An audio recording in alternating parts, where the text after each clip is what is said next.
people. Suicide is the 12th leading cause of death in the U.S. and the 14th leading cause of death in Florida. Those are cold, empty numbers. What we're really talking about are people. Maybe it's the soldier with invisible wounds coming back from a bad time. You know, the guy that you thank for their service on Memorial Day. Maybe it's the law enforcement officer who retired but cannot forget so many awful scenes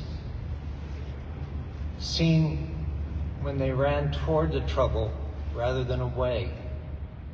Maybe it's the young doctor, a resident in the hospital, wonderful training and knowledge, skills, but feeling tremendous pressure. Maybe it's the registered nurse working with that doctor. All of those groups are at high risk. Those are all people who are at above average risk for suicide. Maybe it's the child. Children and young people, 10 to 24, are, as a group, suicide is the third leading cause of death. You know what? From 25 to 34, it's the second leading cause of death. My daughter was one of those. That's a call no parent ever wants to receive. And we can prevent it. We know, based on research, based on our experience, this is preventable. The right person in the right place at the right time with the right knowledge and the right resources can stop these needless deaths.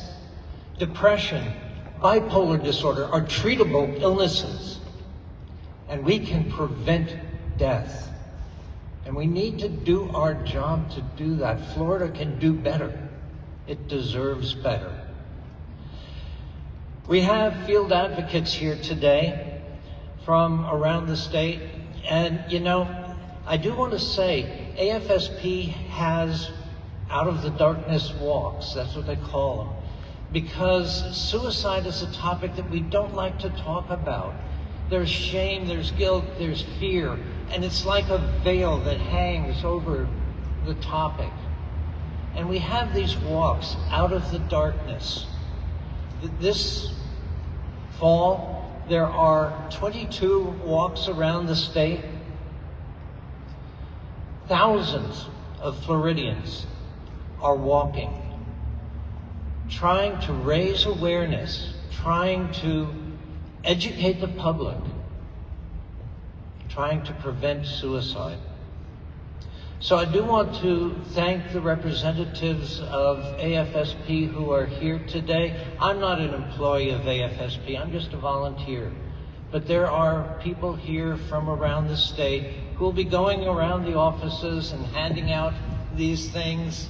And I hope that the people who get them have a chance to look at them, review the information. They'll also be available to share their stories, because every one of the AFSP people here today has been touched in one way or another by suicide. So let's make this a goal for this year, to support suicide prevention. 988 and other services, we can do this. Thank you.